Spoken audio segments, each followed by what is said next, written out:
Assalamualaikum warahmatullahi wabarakatuh. Salam sejahtera untuk kita semua. Salam happy Indonesia. Kali ini kita akan menjelaskan 5 hal yang menyebabkan koi mudah sakit di kolam kita. Banyak sekali kasus-kasus seperti ini terjadi di para penghobi koi. Ketika ikan dalam beberapa minggu atau beberapa bulan kondisi koi masih sehat, akan tetapi setelah berjalannya waktu, bertambah dari minggu ke minggu, bulan ke bulan, tiba-tiba koi kita di kolam ada yang sakit. Biasanya dalam kasus ini ada 5 hal ya yang menyebabkan koi kita mengalami kematian. Nah, mengapa koi mudah sakit?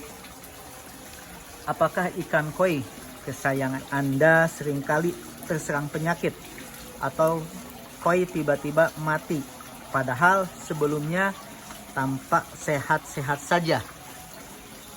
Banyak pemelihara koi, khususnya bagi para pemula yang merasa bingung atau bahkan frustasi karena koi yang baru dibeli tak lama kemudian sakit dan mati. Berbagai cara sudah dilakukan, tapi tetap saja tak membuat koi peliharanya bertahan lebih lama. Mengapa ya demikian? Mengapa koi cepat mudah terserang penyakit? Ada beberapa hal yang penting yang mungkin menjadi penyebabnya. Yang pertama itu kolam tanpa filter.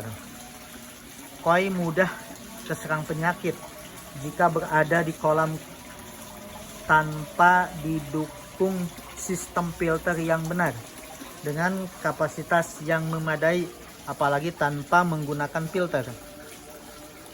Sebagaimana prinsip memelihara koi adalah dengan cara menjaga kualitas air. Menjaga kualitas air bukan berarti dengan membuat air menjadi bening. Sesungguhnya koi tidak membutuhkan air yang bening, tetapi air yang nyaman bagi mereka untuk hidup sehat.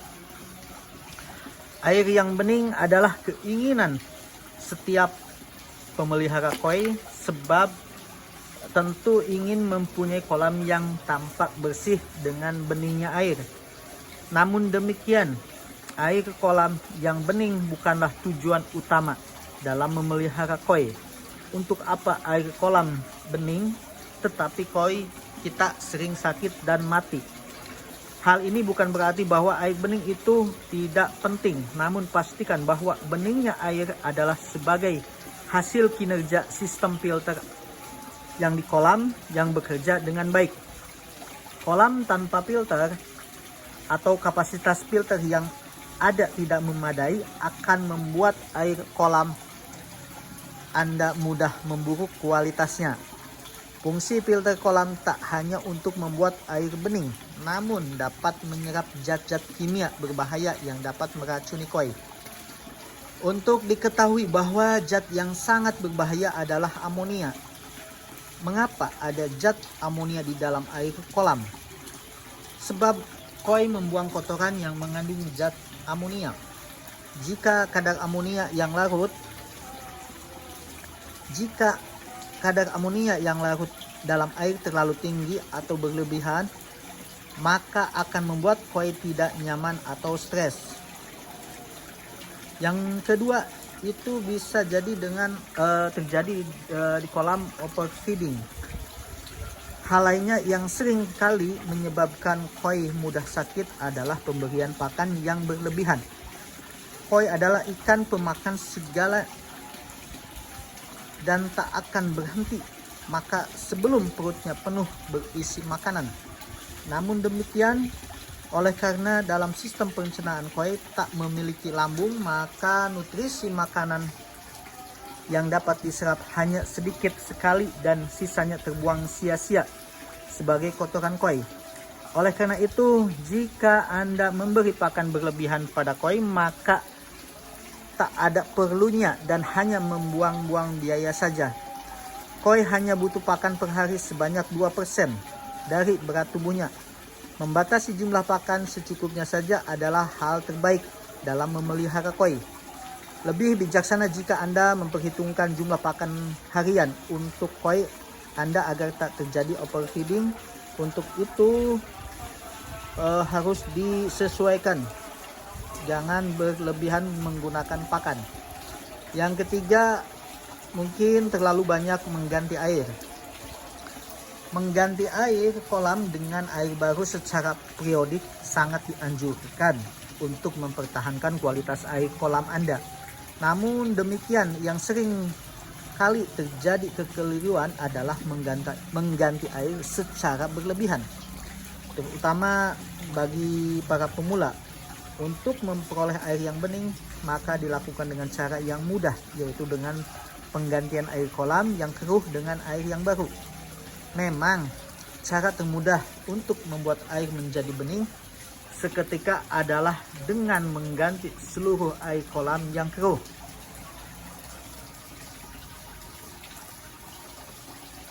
Dengan air baru, tapi tahukah Anda apa yang sesungguhnya terjadi setelah itu? Penggantian air dalam proporsi yang besar, apalagi mengganti seluruh air kolam, akan membuat koi Anda langsung stres dan bahkan bisa mati secara massal. Koi sangat rentan dengan adanya perubahan air yang mendadak ekstrim, seperti air hujan. Itu bisa sekali mempengaruhi stres pada ikan koi. Air yang ada di kolam Anda memiliki kualitas parameter tertentu, antara lain dengan pH, suhu, dan lain-lain, dan sangat berbeda kondisinya dengan air baru. Oleh sebab itu, jika air kolam diganti seluruhnya secara sekaligus, maka hal ini tentu akan membuat perubahan air yang mendadak ekstrim. Jika hal ini terjadi, maka koi Anda akan merasa tidak nyaman dan mengalami stres. Koi yang stres menjadi mudah sekali terserang penyakit. Oleh sebab itu, dalam mengganti air kolam sebaiknya maksimal 20% saja. Nah, yang keempat, koi mungkin koi baru datang atau koi baru karantina atau memang tanpa karantina. Nah, yang keempat ini biasanya yang tidak karantina langsung masuk ke dalam kolam. Jika Anda membeli koi baru untuk menambah koleksi Anda, lakukan proses karantina terlebih dahulu sebelum koi dimasukkan ke kolam utama. Banyak yang berpendapat bahwa jika koi sebelumnya sudah dikarantina oleh penjual, maka tak perlu lagi dilakukan karantina dan langsung masuk kolam utama. Ini pendapat yang keliru. Sebaik apapun karantina yang dilakukan oleh penjual koi, namun ketika sampai di rumah Anda kondisi koi dalam keadaan stres. Mengapa?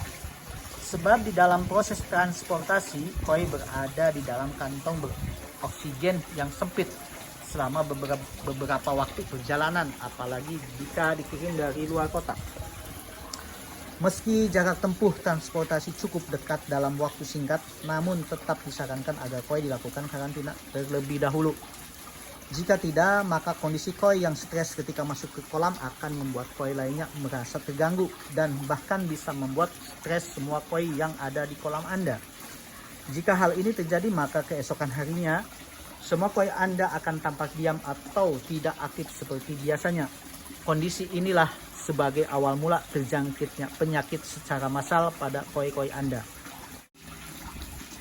Nah, yang kelima mungkin overpopulasi ya. Kebanyakan penghuni koi di dalam kolam Anda tidak sesuai dengan kapasitas. Hal terakhir yang tak kalah pentingnya adalah jumlah koi yang dipelihara. Ingatlah prinsip dalam memelihara koi, yaitu lebih baik memelihara koi sedikit namun berkualitas. Memelihara koi yang diutamakan adalah kualitas bukan kuantitasnya. Mengapa demikian? Sebab jumlah populasi koi yang terlalu padat, overpopulasi, maka akan menambah beban kerja filter Anda dalam menjaga mutu air kolam. Boleh saja Anda memelihara koi dengan jumlah yang banyak atau padat, namun pastikan bahwa kapasitas filter Anda atau kapasitas filter di kolam Anda cukup memadai dan masih dapat bekerja dengan baik. Memelihara koi dalam jumlah yang banyak tentu akan menambah biaya perawatan, khususnya biaya pakan. Makin banyak koi tentu juga membutuhkan pakan dan lebih banyak pula. Selain itu juga membutuhkan perawatan yang ekstra dalam memantau kesehatan koi Anda. Jika Anda tak ingin mengambil resiko, disarankan untuk memelihara koi sedikit saja. Yang penting mengutamakan kualitasnya. Mungkin itu ulasan tentang hal-hal yang sering terjadi menyebabkan koi mudah sakit pada kolam kita. Demikian, mudah-mudahan video ini bisa bermanfaat bagi pecinta koi dimanapun berada. Wassalamualaikum warahmatullahi wabarakatuh.